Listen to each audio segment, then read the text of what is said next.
Hey everyone, welcome to the Sneaker History Podcast, where we dive into the people, stories, and iconic moments that have helped make sneakers a global phenomenon. If you've ever told someone that you like their kicks, then you're in the right place. Before we lace up this episode, here's a little teaser for you. Stick around to the end of each episode for the last shot question. It's a chance to test your sneaker knowledge and engage with our community. I've also recently started a newsletter to share my knowledge from nearly 2 decades of experience working in the footwear industry. You can find the link to that below or go to sneakerhistory.com/newsletter for a weekly deep dive into the biggest topics in the sneaker business. All right, now that the business is taken care of, grab your favorite pair of kicks and let's get started with the episode. Welcome to another episode of the Sneaker History Podcast, where I lie to you about what shoes I'm buying because I'm not buying shoes. I'm Robbie.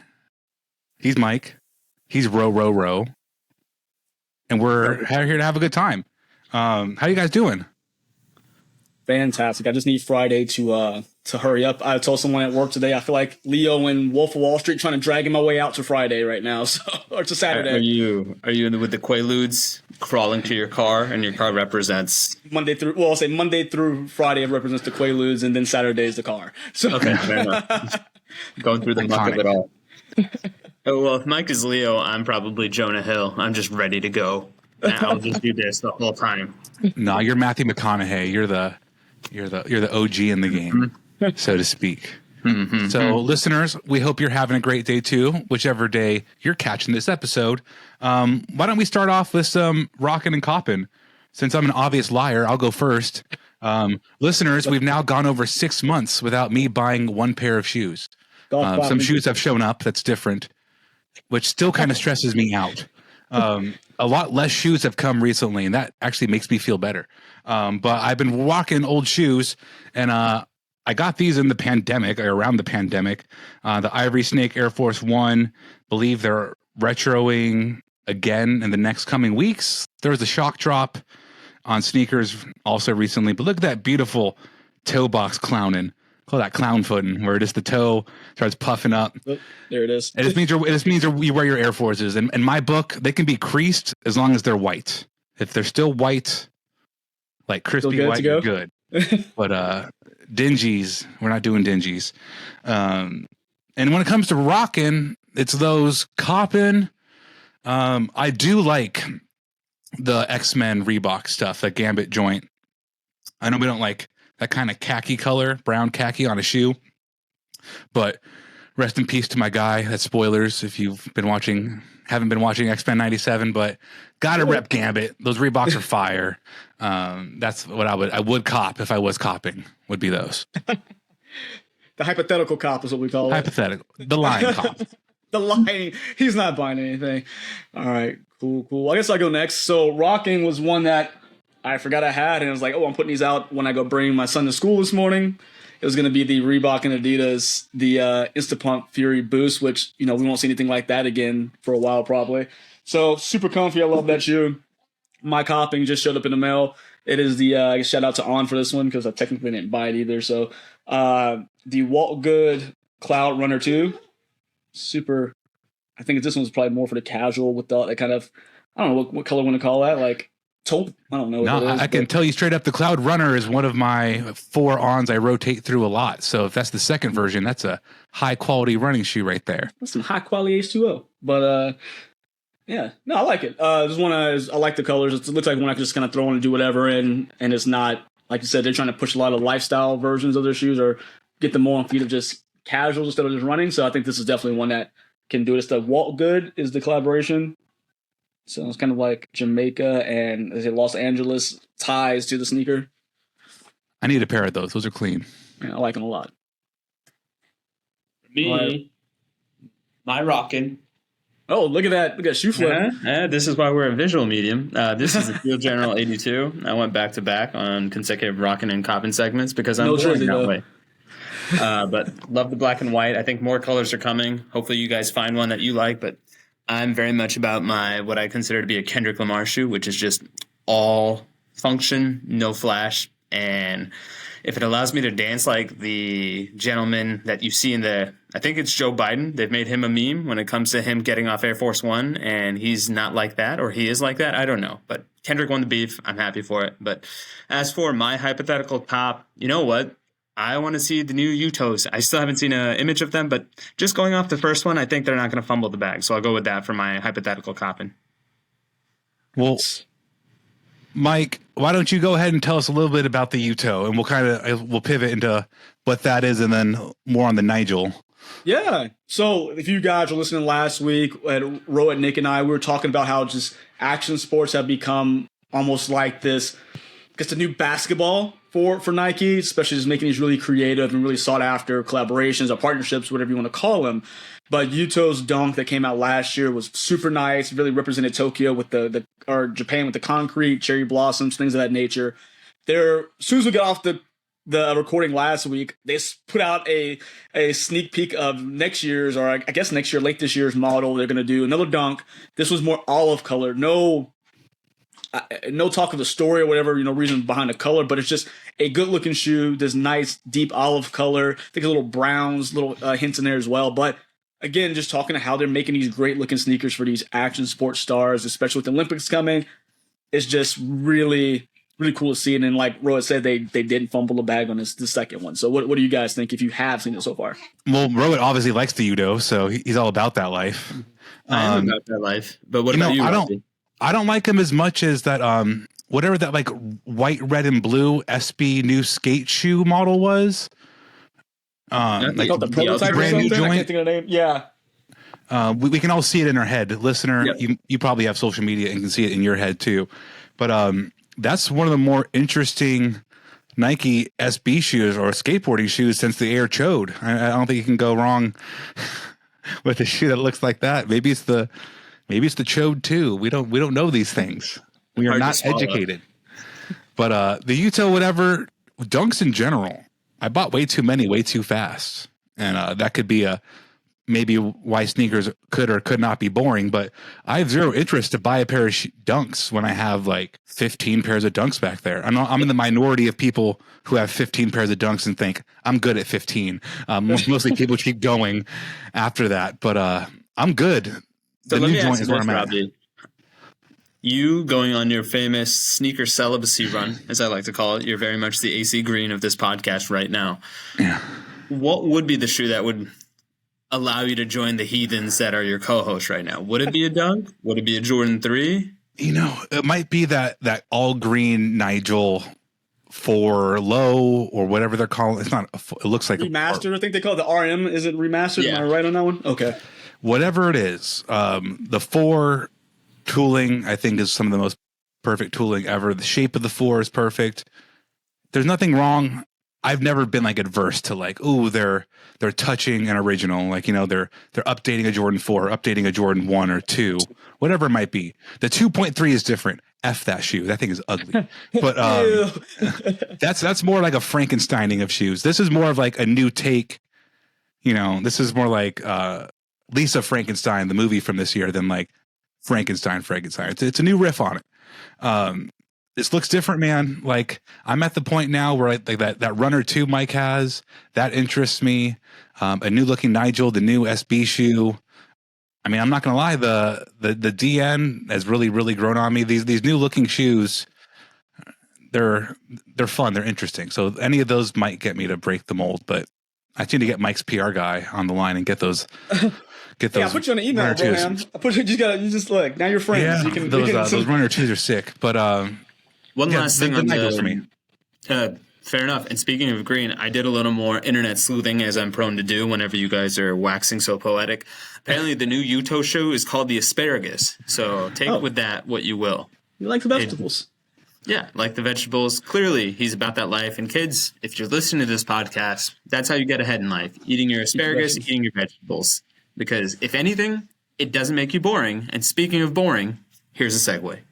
Ooh, now applaud this man for that segue. Just get that man his flowers for that. Man, go smell your pee after you eat that asparagus too and talk to us. Yeah. Leave us a comment. Leave us a comment on Apple Podcasts. And if you can be vivid about it, we would love to hear about this on all platforms at Nick Engvall. So please go ahead and flood my inbox. Just let Nick know how your asparagus pee smells. Yes. Thank you. Mike, of those shoes, which one, if Rohit's the Uto, I like the new stuff, which one speaks to you? So I'm going off the beaten path. Well, not the beaten path. Just one we, want to allude to was actually the new Nigel Forest supposed to be coming out next year. Is this crimson color one? So I like all three, but you can never go wrong with a classic Jordan 4. And I love the fact that Nigel's getting his share of sneakers, especially some like what people consider like the untouchables, the 1s, the 4s.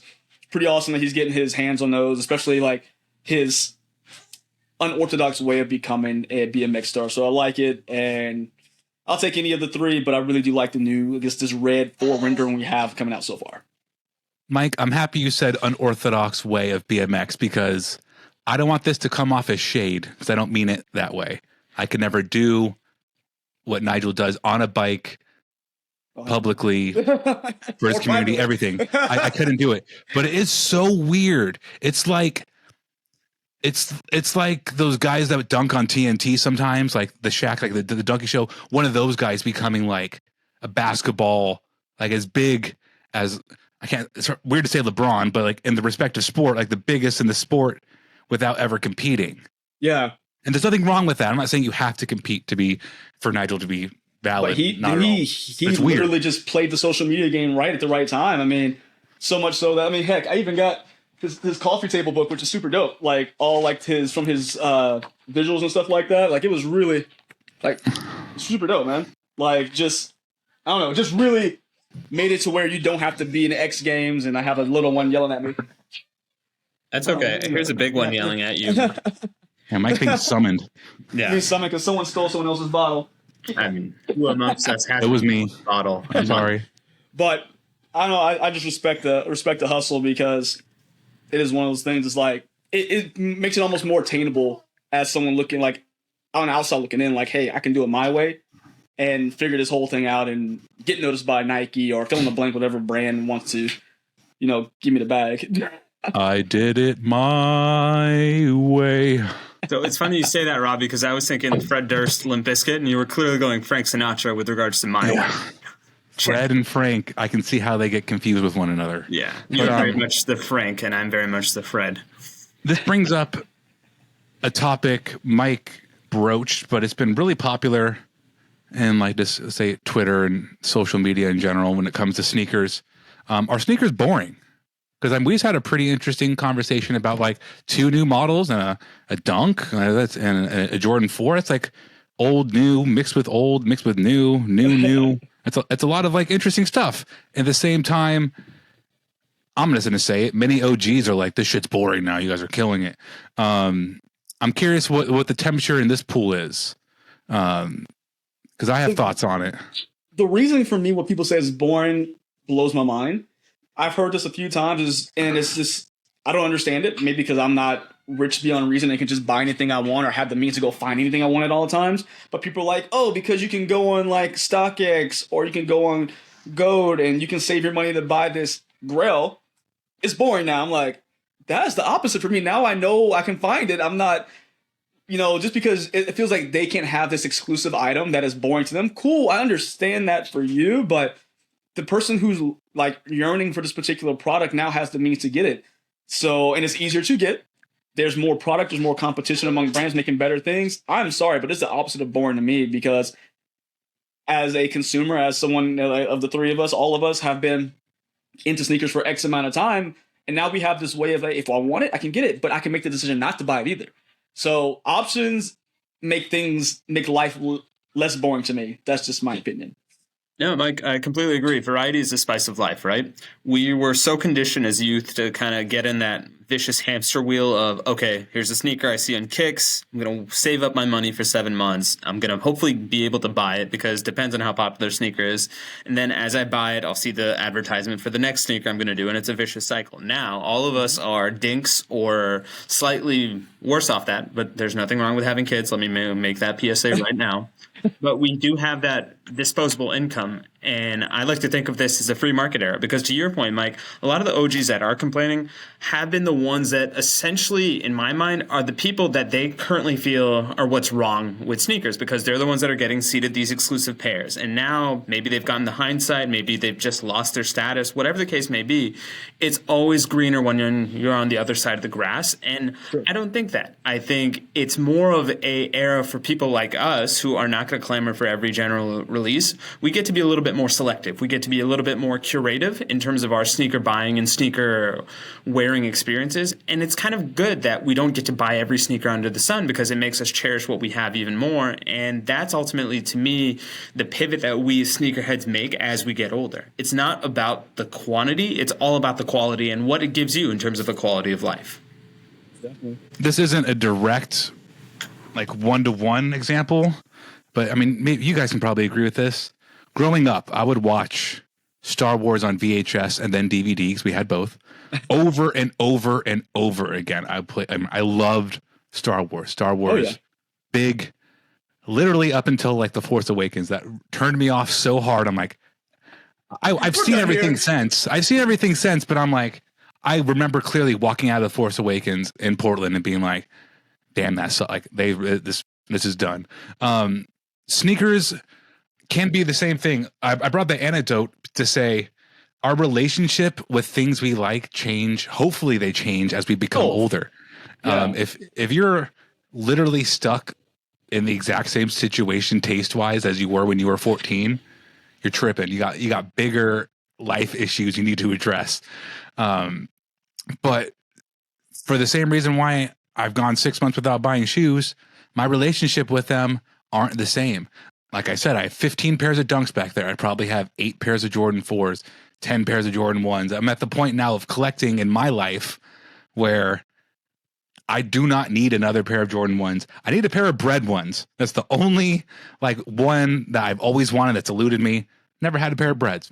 I've had Chicago's, Royals, it doesn't matter, right? So this whole point of me bringing this up is to talk to those OGs who think it's boring and just reassess internally, like what your values are. What do you like? Are you mad that like, like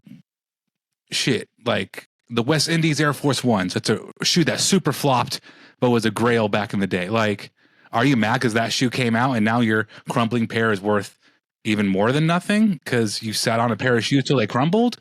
That's what really gets me is like, I have a huge fear inside of my heart, stomach, wallet, all 3 places that I'm going to go reach for a pair of shoes back there that I want to wear. And them motherfuckers are just going to like disintegrate. Is it the shoe's fault? No, it's America's fault for stuff being made poorly, but it's mainly my fault for buying so many shoes that I did not get back to the one pair I wanted to wear that I bought in fucking 2011 that's been worn 3 times in 13 years, right? Like, it's my fault. It's my relationship with the shoe. They're not boring.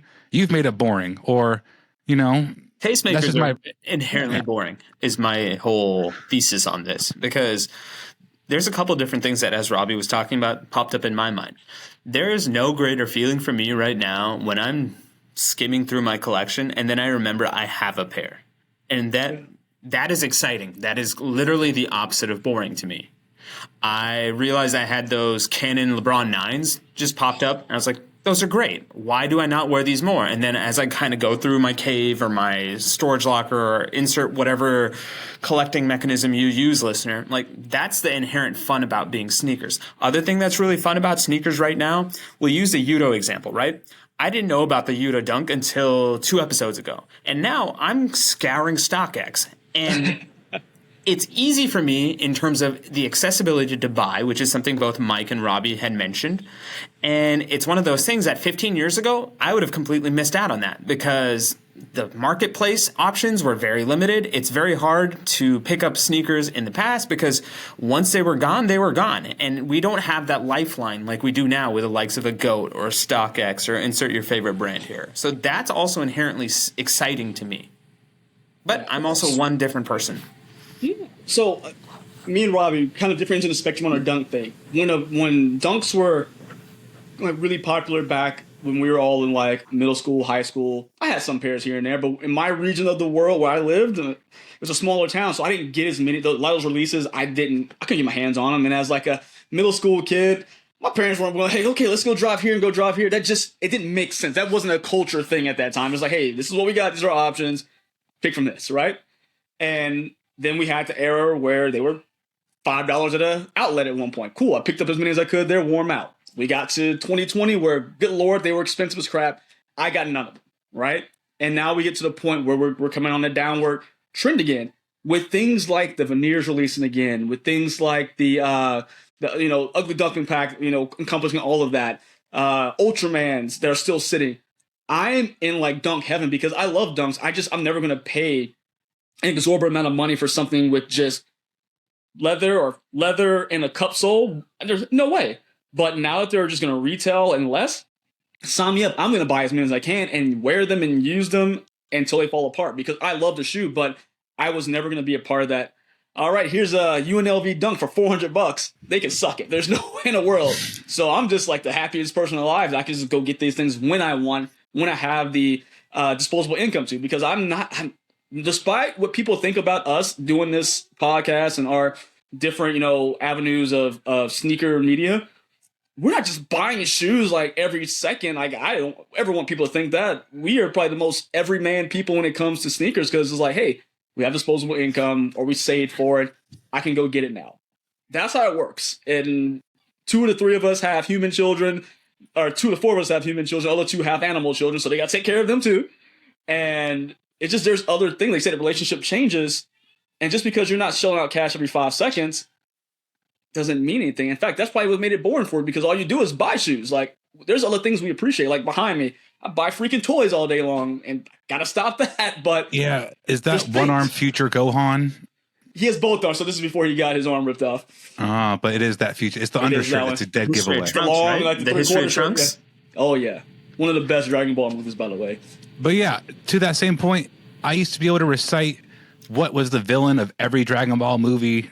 And I can't anymore because I've forgotten more Dragon Ball than I know. I've also thought about this a few times. I've forgotten more about sneakers than there's only so much real estate in this thing, and there's not a lot of it.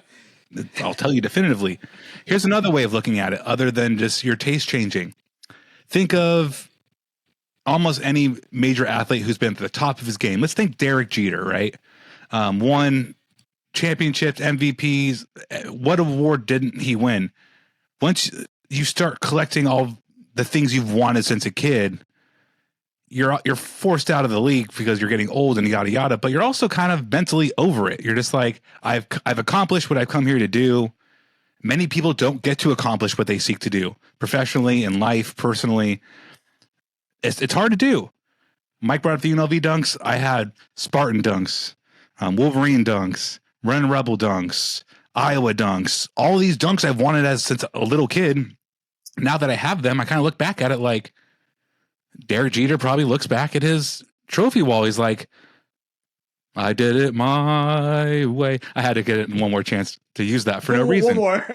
But like, what else do you have to add to the case? What do you have to prove, not just to yourself, but to other people? Nothing. Am I proving to anybody that like, oh shit, that boy got a pair of UNLV dunks on? Like, no one cares. No? I mean, in a sense of like the bigger pictures, like I care, like, but that's what it's supposed to be though. You're supposed to be. If your shoes aren't bringing you joy, if you're putting a pair of shoes on to, let's back it up. If you're putting a pair of shoes on to impress another dude while also saying like no homo or like pause, or like, you're doing it for the wrong reasons.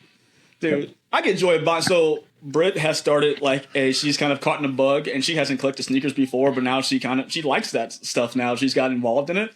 I get more joy of buying her shoes and Davian, my oldest, shoes because it's new to them. I get there's a pair of shoes I bought for her for Mother's Day. I got her the soft vinyl Air Max 1s that are like the ones that represent like the vinyl toys, right? Super dope. They come in this really cool box, Japanese box, and I was like, oh, this is really cool. Like, I'm more excited that I got them for her. Like, I don't want to wear them, but I'm like, God dang, it's a really cool pair of shoes. And I couldn't find the purple Tuned Air Max Plus in my size, but I found a pair for Davey, and I'm like, oh shoot, let's get them for you. Like I relationships change, priorities change, but I can still find joy even as not mine. Like hell, dude, I did a video on those Air Max ones for Britt. I can't even wear them, but I was like, I'm super excited about them. So you can still find joy in something without having to buy things. What she said. Yep. What was the shoe, Mike? The Air Max? Air Max ones. Here, I'll grab them real fast. Hold on. It's right. No, just the name. What were they called again? Soft vinyl. So then you bought her the soft vinyls, and then you brought the hard vinyl. Oh my! Get out of here! Go. Check out the door. Out the door. Check out his melody. I too can do this, Robbie. No. And it's funny you mentioned that. So I was recently watching a clip. I think Eddie Vedder, lead singer of Pearl Jam, was on Bill Simmons' podcast, and Bill Simmons was visiting him in his like man cave, which is like a shrine to baseball. And Eddie Vedder had a collection of like the old school 1970s batting helmets. I think they're called skull caps. Apologies if I'm getting all this wrong. So they're both nerding out over it. And then Eddie Vedder kind of goes to Simmons and says, hey, look, I got to a point where it's like I collected all of these and I didn't know what else to do because I spent so much of my life collecting it. And then he goes, then I decided I'm going to get a skull cap for every single member of the Hall of Fame. And that essentially, people, is what we're talking about. Like, there are points in everyone's collection, whether it's sneakers, whether it's comic books, whether it's vinyl toys, whether it's art, that you have to make that decision in terms of how do you evolve or devolve the collection. To my co-host points, they both have evolved along the times. Mike has done a fantastic job outfitting his kids with the shoes. I'm trying to take a page out of that playbook. I don't think my kid or my wife is that into sneakers yet, but there's always hope. And then conversely, it's one of those things where I took a page out of Robbie's playbook because I think when this podcast started, Robbie famously said, hey, I only wear Nikes. But over the last 5 years that I've gotten to know him on the podcast, I've seen his buying habits reach out and evolve. And now I'm feeling inspired. I just bought a pair of Harden Volume 8s. That's kind of persona non grata considering where I'm employed. But at the same time, that's the power of great product design, and that's the power of an obsessive collection. You're welcome. Good vocabulary word there, too. Which one? I'm so stupid. Non grata? Persona non grata? Medulla oblongata, if we keep the water boy stuff going. There we go. Alligators. Is that why alligators are so ornery? Rowett brings the highbrow. Mike and I are the lowbrow. We're just slapstick comedy, us two. That's all.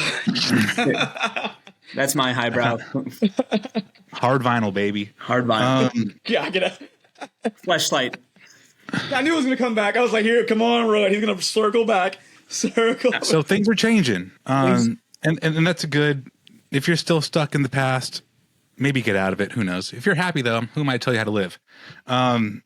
Speaking of the future, going to Manhattan in a couple weeks, and I was seeing what sporting events are around. I'm like, okay. Oh, dope. The Fever are in New York playing the Liberty. Like W Pacers like pick on the W Knicks. Yes, I've been seeing those, which are funny, but it's like, okay, we get it.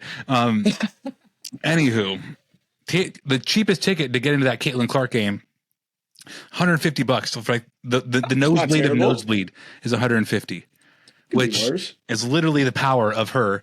Mike sent a post before we started recording, talking about how her first game is going to be streamed live on Disney Plus as a first for Disney, getting into WNBA live action. That's kind of cool. I see Diana Taurasi at home right now punching the air right now. Just mother truck. He's shooting. And I mean, I 100% feel them on that frustration that those OGs feel. But anywho, I bring this all up. Caitlin Clark's awesome. What sneaker do you think she's going to wear? Nike, to like $28 million contract, something like that. Signed with Nike. I don't think she's ready. I think she's going to be wearing a pair of Kobe's. I just don't. No, her shoe's not going to be ready. But what do you think she's going to wear her first game? Oh, it's going to be Kobe. Too. I think it would probably be that sale Kobe 8 that they've been kind of like Vanessa had on. Some people have had. That's like the new one that's supposed to be coming out. Depending on, I guess, the color of the. Well, I guess it doesn't matter, color uniform. But I feel like that one would be the hot one to put on because it would be the newest one. Yeah, I think you're right. I'm leaning either Kobe or something 6, low cut.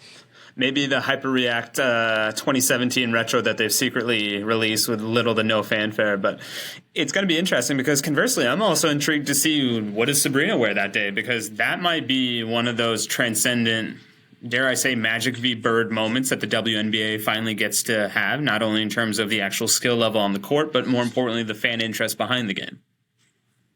It very well could be. I was curious if she would wear a Sabrina sneaker. Sabrina won the same way, like, you know, Kobe didn't like his opponents wearing his shoes. You know, the players, if it's your shoe, you have feelings sometimes about your contemporaries wearing it. Or how I'm curious if she'll wear a Sabrina. Here's my weird cut. I bet you she wears the Victor Wembanyama PE. Yeah. She probably won't, but I would like to see that. Like, because all of the talk about how, he makes so much more than her, yada, yada. They're both this young kids. He's younger than her. It'd be cool for her just to be like, props. We're both coming up. We're both changing our game. I'm gonna wear these Wembies. So how about this? She wears a pair of Sabrina 1s. Sabrina debuts the Sabrina 2s. Oh, there you go. Oh, that'd be a fun moment. It could, maybe because, you know, the Bruce Lees kind of match the Indiana Fever. They're blue and yellow. They're kind of like the Pacer colors. Look, she wears LeBron 4 Fruity Pebbles and stomp around that court for 4 quarters. There you go. That'd be nice. With her heritage, probably gonna be a Kobe. To be a Wemby. We'll see though. Check out that game. You know, that's really all we got today. Short and sweet. Are you bored with sneakers? Do you still love sneakers? Are you new to sneakers? What's your relationship with sneakers? Go ahead and drop us a comment. Join the Discord. There's many ways you could let us know your feelings. But yeah, click down in the description for where to reach all of us. Thanks so much for tuning in to the Sneaker History Podcast, and have a great day. Peace. Hey, Nick here again. Before you take off, I want to thank you for listening to the Sneaker History Podcast. Be sure to hop into our Discord to answer this episode's The Last Shot question and get to know our community of sneaker enthusiasts. If you'd like more insights on the trending topics in the sneaker world, I've also recently started a newsletter to share my knowledge from nearly 2 decades of experience working in the footwear industry. You can find the link to that below or go to sneakerhistory.com/newsletter. And last but not least, tell someone you like their kicks today. You never know how far a simple compliment can take you, and we all know how good it feels to be on the receiving end of some appreciation. Thank you for all the support, and we will catch you on the next episode. Peace.